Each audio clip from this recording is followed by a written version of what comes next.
the base of a 14-pounder shell. Nothing remained in front of him except a buff folder marked with the top-secret red star. Across the centre of the folder was written in block capitals, Caribbean Station, and underneath, in italics, Strangways and Trueblood. A light winked on the intercom. M pressed down the switch. "Yes?" 007's here, sir. "Send him in, and tell the armourer to come up in 5 minutes." M sat back. He put his pipe in his mouth and set a match to it. Through the smoke he watched the door to his secretary's office. His eyes were very bright and watchful. James Bond came through the door and shut it behind him. He walked over to the chair across the desk from M and sat down. "Morning, 007. "Good morning, sir." There was silence in the room, except for the rasping of M's pipe. It seemed to be taking a lot of matches to get it going. In the background the fingernails of the sleet slashed against the 2 broad windows. It was all just as Bond had remembered it through the months of being shunted from hospital to hospital, the weeks of dreary convalescence, the hard work of getting his body back into shape. To him this represented stepping back into life. Sitting here in this room, opposite M, was the symbol of normality he had longed for. He looked across through the smoke clouds into the shrewd grey eyes. They were watching him. What was coming? A post-mortem on the shambles which had been his last case? A curt relegation to one of the home sections for a spell of desk work? Or some splendid new assignment M had been keeping on ice while waiting for Bond to get back to duty? M threw the box of matches down on the red leather desk. He leant back and clasped his hands behind his head. "How do you feel? Glad to be back?" "Very glad, sir. And I feel fine." "Any final thoughts about your last case? Haven't bothered you with it till you got well. You heard I ordered an inquiry. I believe the Chief of Staff took some evidence from you. Anything to add?" M's voice was businesslike, cold. Bond didn't like it. Something unpleasant was coming. He said, "No, sir. It was a mess. I blame myself for letting that woman get me. Shouldn't have happened." M took his hands from behind his neck and slowly leant forward and placed them flat on the desk in front of him. His eyes were hard. "Just so." The voice was velvet. Dangerous. "Your gun got stuck, if I recall. This Beretta of yours with the silencer. Something wrong there, 007. Can't afford that sort of mistake if you're to carry a 00 number. Would you prefer to drop it and go back to normal duties?" Bond stiffened. His eyes looked resentfully into M's. The license to kill for the Secret Service, the 00 prefix, was a great honour. It had been earned hardly. It brought Bond the only assignments he enjoyed, the dangerous ones. "No, I wouldn't, sir." "Then we'll have to change your equipment. That was one of the findings of the Court of Inquiry. I agree with it. Do you understand?" Bond said obstinately, "I'm used to that gun, sir. I like working with it. What happened could have happened to anyone, with any kind of gun." "I don't agree. Nor did the Court of Inquiry. So that's final. The only question is what you're to use instead." M bent forward to the intercom. "Is the armourer there? Send him in." M sat back. "You may not know it, 007, but Major Boothroyd's the greatest small-arms expert in the world. He wouldn't be here if he wasn't.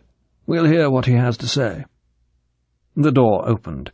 A short, slim man with sandy hair came in and walked over to the desk and stood beside Bond's chair.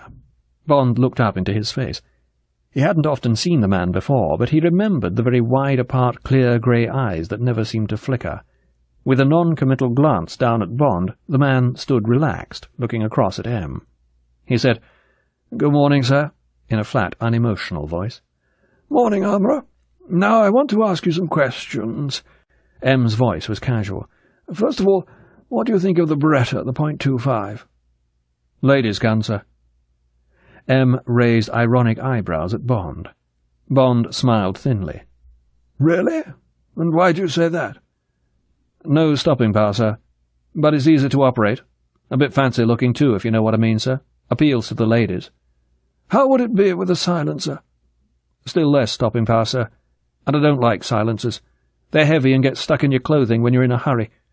I wouldn't recommend anyone to try a combination like that, sir, not if they were meaning business." M said pleasantly to Bond, "Any comment, 007? Bond shrugged his shoulders. "I don't agree. I've used the .25 Beretta for 15 years. Never had a stoppage, and I haven't missed with it yet. Not a bad record for a gun. It just happens that I'm used to it and I can point it straight. I've used bigger guns when I've had to, the .45 Colt, with a long barrel, for instance, but for close-up work and concealment I like the Beretta." Bond paused. He felt he should give way somewhere. "I'd agree about the silencer, sir. They're a nuisance, but sometimes you have to use them."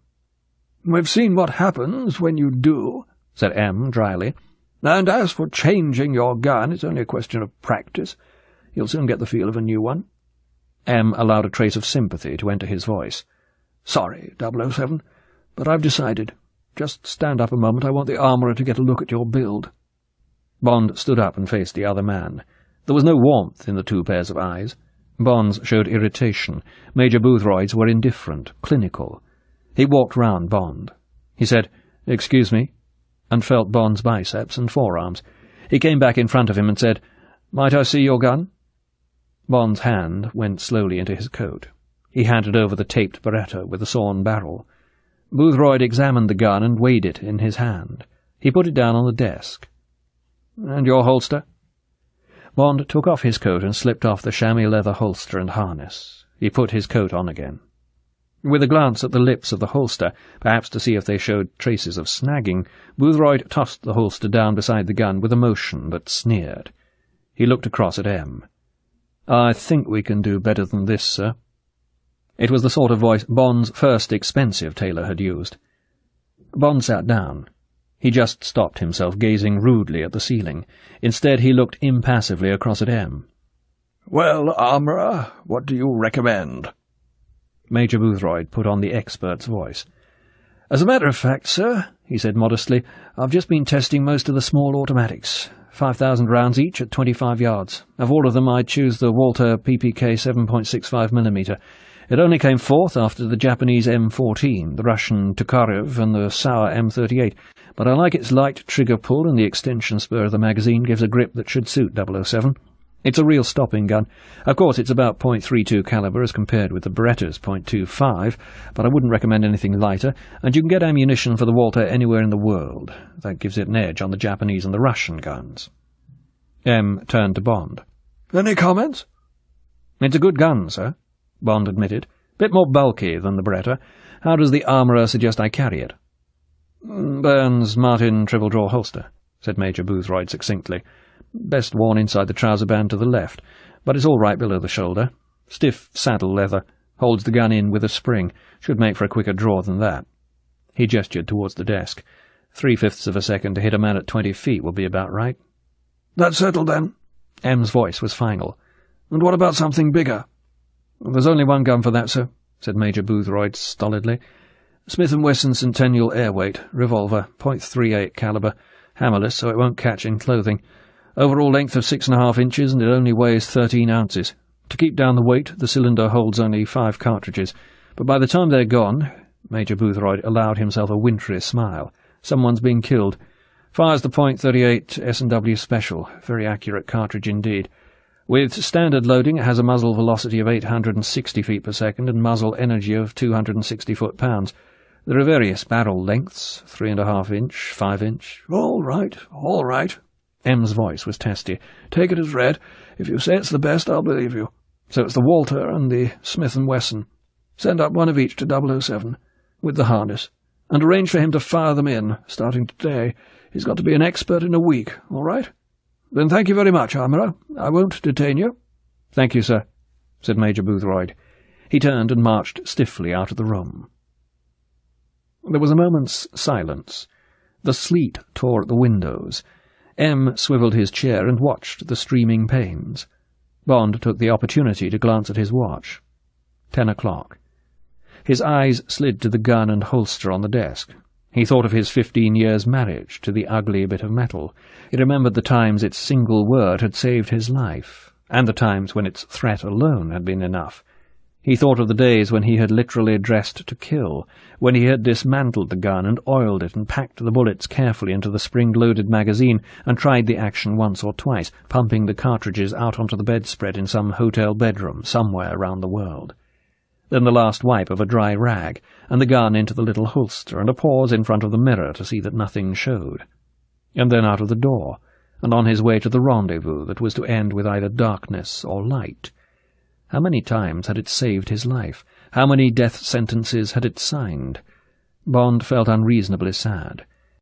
How could one have such ties with an inanimate object, an ugly one at that, and, he had to admit it, with a weapon that was not in the same class as the ones chosen by the armourer? But he had the ties, and M was going to cut them. M swivelled back to face him. "Sorry, James," he said, and there was no sympathy in his voice. "I know how you like that bit of iron, but I'm afraid it's got to go. Never give a weapon a second chance, any more than a man. I can't afford to gamble with the 00 section. They've got to be properly equipped, you understand that? A gun's more important than a hand or a foot in your job." Bond smiled thinly. "I know, sir. I shan't argue. I'm just sorry to see it go." "All right, then, we'll say no more about it. Now, I've got some more news for you. There's a job come up in Jamaica, personnel problem. Oh, that's what it looks like. A routine investigation and report. The sunshine will do you good, and you can practice your new guns on the turtles, or whatever they have down there. You could do with a bit of a holiday. Like to take it on?" Bond thought, he's got it in for me over the last job. Feels I let him down. Won't trust me with anything tough. Wants to see. Oh, well. He said, "Sounds rather like the soft life, sir. I've had almost too much of that lately, but if it's got to be done, if you say so, sir." "Yes," said M. "I say so." Chapter 3. Holiday Task. It was getting dark. Outside the weather was thickening. M reached over and switched on the green-shaded desk light. The centre of the room became a warm yellow pool in which the leather top of the desk glowed blood red. M pulled the thick file towards him. Bond noticed it for the first time. He read the reversed lettering without difficulty. What had Strangways been up to? Who was Trueblood? M pressed a button on his desk. "I'll get the Chief of Staff in on this," he said. "I know the bones of the case, but he can fill in the flesh. It's a drab little story, I'm afraid." The Chief of Staff came in.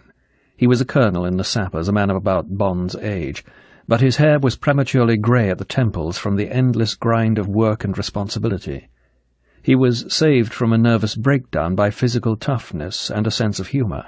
He was Bond's best friend at headquarters. They smiled at each other. "Bring up a chair, Chief of Staff. I've given 007 the Strangways case. Got to get the mess cleared up before